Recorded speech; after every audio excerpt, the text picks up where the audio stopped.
This is William Navarro of Gilas Pilipinas and you're watching D Sports TV.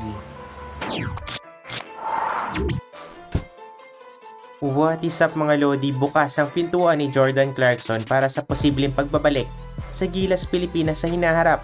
Ngayon natapos na ang kampanya ng Gilas Pilipinas sa FIBA Basketball World Cup 2023.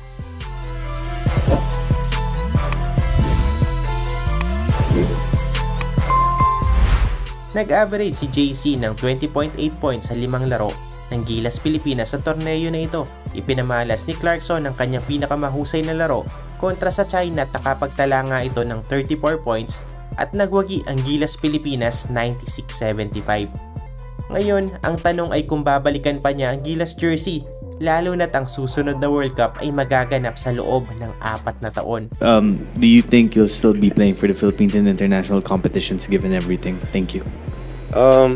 Yeah, I think so. 35 ain't old. I thought 30 was the new 20, right? You say, right? Yep. So, I still feel young. I'm still out here competing.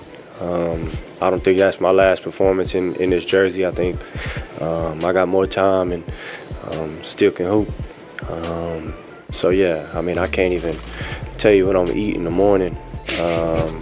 But yeah, I mean, hopefully down the line when that time comes around again, I'm able to, put this jersey on, represent the country.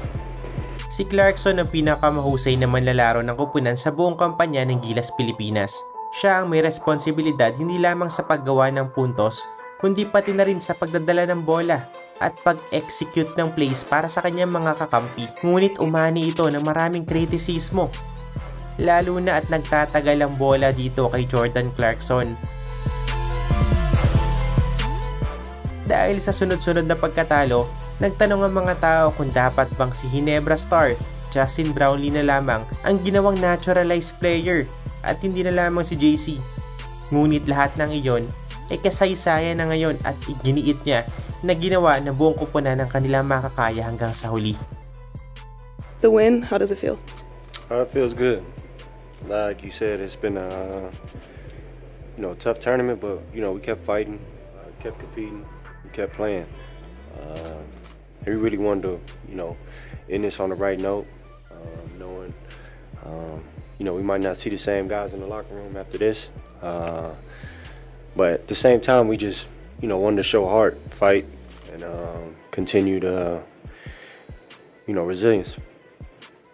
Thank you. Sa huli, si Clarkson ay bahagi ng Gilas team na nanalo sa isang home game sa World Cup para sa unang pagkakataon sa milenyong ito. Okay, clock's at 5 threes. You gotta be kidding me. My goodness gracious! Maliwanag na hindi na-achieve ng Gilas Pilipinas ang mga plano sa torneo na ito. Ngunit sa ngayon ay mag-move on na tayo. Si Jordan Clarkson ay hindi na malilimutan ng mga Gilas fans para sa kanyang kamanghamanghang performance laban sa China. At ito nga ay nakatatak na sa kasaysayan ng Gilas Pilipinas.